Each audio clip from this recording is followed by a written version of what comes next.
स्कंद पुराणांतर्गत चातुर्मास्य महात्म्य। शालग्राम पूजन, द्वादशाक्षर मंत्र एवं राम नाम की महिमा।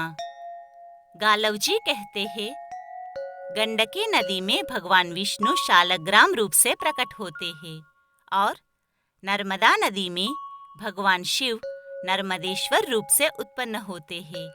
ये दोनों स्वयं प्रकट है, कृत्रिम नहीं। शालग्राम शिला में व्याप्त भगवान विष्णु 24 भेदों से उपलब्ध होते हैं, किंतु भगवान सदाशिव सदा एक हाथ से ही नर्मदा से प्रकट होते हैं। जहाँ गंडकी के जल में शालग्राम शिला उपलब्ध होती है, वहाँ स्नान और जलपान करके मनुष्य ब्रह्म पद को प्राप्त होता है। गंडकी से प्रकट होने वाली शालग्राम शिला का पूजन करके मनुष्य शुद्धात्मा योगीश्वर होता है। भगवान विष्णु पूजन, पठन, ध्यान और स्मरण करने पर समस्त पापों का नाश करने वाले हैं। फिर शालग्राम शिला में उनकी पूजा की जाए तो उसके महत्व के विषय में क्या कहना है, क्योंकि शालग्राम में साक्षात श्रीहरि विराजमान होते हैं। चातुर्मास्य में शालग्रामगत भगवान विष्णु को नैवेद्य, फल और जल अर्पण करना विशेष रूप से शुभ होता है। चातुर्मास्य में शालग्राम शिला सबको पवित्र करती है। जहाँ शालग्राम स्वरूप भगवान विष्णु की पूजा की जाती है, वहाँ 5 कोस तक के भूभाग को वे भगवान पवित्र कर देते हैं।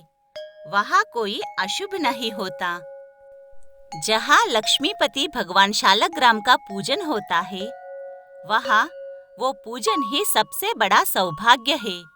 वही महान तप है और वही उत्तम मोक्ष है। जहाँ दक्षिणावर्त शंख, लक्ष्मी नारायण स्वरूप शालग्राम शिला, तुलसी का वृक्ष, कृष्णसार मृग और द्वारका की शिला हो, वहाँ लक्ष्मी, विजय, विष्णु और मुक्ति, इन चारों की उपस्थिति होती है। भगवान लक्ष्मी नारायण की पूजा करने वाले मनुष्य को भगवान अति पुण्य प्रदान करते हैं, जिससे वो उसी क्षण मुक्त हो जाता है। भगवान विष्णु का ध्यान पापों का नाश करने वाला है। तुलसी की मंजरियों से पूजित हुए भगवान शालग्राम पुनर्जन्म का नाश करने वाले हैं। सब प्रकार से यत्न करके उन्हीं जगदीश्वर विष्णु का सेवन करना चाहिए। वे संपूर्ण संसार में व्याप्त होकर स्थित है। एक समय पार्वती जी ने शिव जी से कहा, महेश्वर, आपके हाथ में ये रुद्राक्ष की माला सदा मौजूद रहती है। देव, आप किस मंत्र का जप करते हैं? ये संदेह मेरे मन में उठा करता है, क्योंकि आप ही सबके स्वामी हैं। आपसे बढ़कर दूसरे किसी को मैं नहीं जानती। फिर भी आप बड़ी भक्ति से सदा किसी मंत्र का जप करते हुए दिखाई देते हैं। देवेश, आपसे भी श्रेष्ठ और कौन है, जिसका आप मन ही मन चिंतन किया करते हैं? तब भगवान शिव बोले, पार्वती, भगवान विष्णु के सहस्र नामों में जो सारभूत नाम है, मैं उसी का नित्य निरंतर चिंतन करता हूँ। मैं राम नाम जपता हूँ और उसी के अंक की इस माला द्वारा गणना करता हूँ। श्री राम का अवतार बहुत ही श्रेष्ठ है। 12 अक्षरों से युक्त जो सनातन ब्रह्म रूप प्रणव है, वो आ, उ, म इन 3 अक्षरों से संबद्ध है, 3 ग्रामों से युक्त है। उस बिंदु युक्त प्रणव मंत्र का मैं सदैव माला द्वारा जप करता हूँ। ये संपूर्ण वेदों का सारभूत है। ये नित्य, अक्षर, निर्मल, अमृत, शांत, तद्रूप, अमृततुल्य, कलातीत, संपूर्ण जगत का आधार, मध्य और कोटि कोटि ब्रह्मांडों का बीज है। इसको जानकर मनुष्य शीघ्र ही घोर संसार बंधन से मुक्त हो जाता है। ओंकार सहित जो 12 अक्षर बीज है, उसका जप करने वाले मनुष्य के लिए वो कोटि कोटि पापों का दाह करने वाला दावानल बन जाता है। द्वादशाक्षर मंत्र का चिंतन ही सबसे उत्तम ज्ञान है, जो शुभ और अशुभ दोनों का विनाश करने वाला है। द्वादशाक्षर मंत्र करोड़ों जन्मों में कहीं किसी को उपलब्ध होता है। चातुर्मास्य में उसका स्मरण विशेष रूप से ब्रह्म की प्राप्ति कराने वाला तथा मनोवांछित वस्तु देने वाला है। इस अक्षर से प्रकट हुए मंत्र का जो मन, वाणी और क्रिया द्वारा आश्रय लेता है, उसका पुनर्जन्म नहीं होता। जो भगवान विष्णु की भक्ति में तत्पर हो, उनके 12 मास संबंधी पापहारी नामों का शालग्राम शिला में न्यास करता है, उसे प्रतिदिन द्वादशाह यज्ञ का फल प्राप्त होता है। द्वादशाक्षर मंत्र के महात्म्य का सहस्रों जिह्वाओं द्वारा भी वर्णन नहीं किया जा सकता।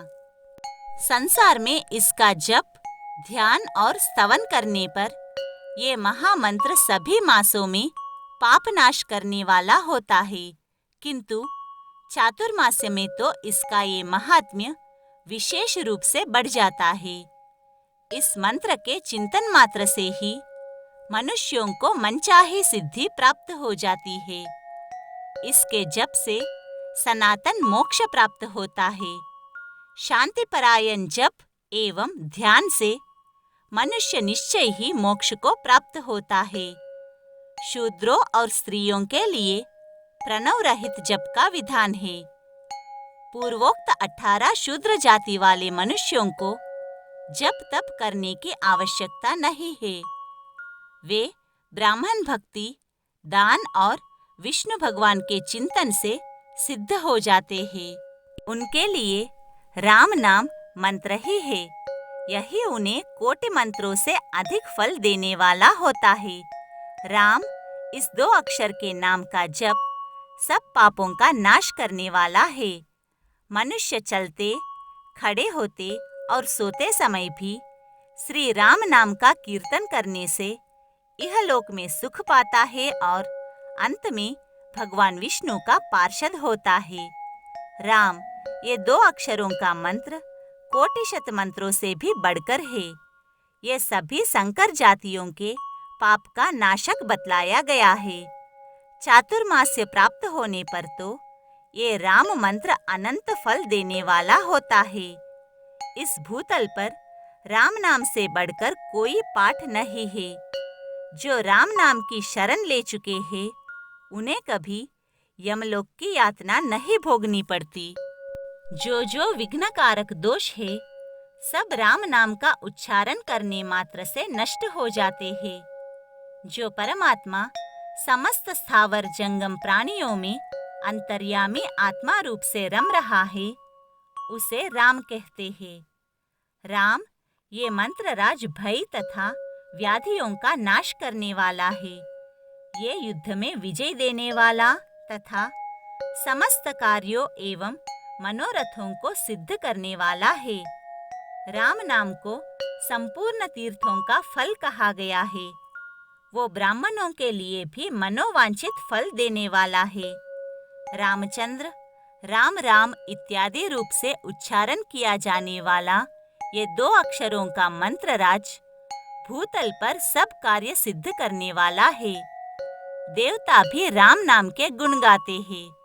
इसलिए पार्वती, तुम भी सदा राम नाम का जप करो। जो राम नाम का जप करता है, वो सब पापों से मुक्त हो जाता है। राम नाम से ही सहस्र नामों का पुण्य होता है। विशेषतः चातुर्मास्य में उसका पुण्य 10 गुना बढ़ जाता है। राम नाम के उच्चारण से हीन जाति में उत्पन्न हुए लोगों का महान पाप भी भस्म हो जाता है। ये भगवान श्री राम संपूर्ण जगत को अपने तेज से व्याप्त करके स्थित है और सब मनुष्यों में अंतरात्मा रूप से रहकर उनके पूर्व जन्मोपार्जित स्थूल एवं सूक्ष्म पापों को क्षण भर में भस्म करके उन्हें पवित्र कर देते हैं।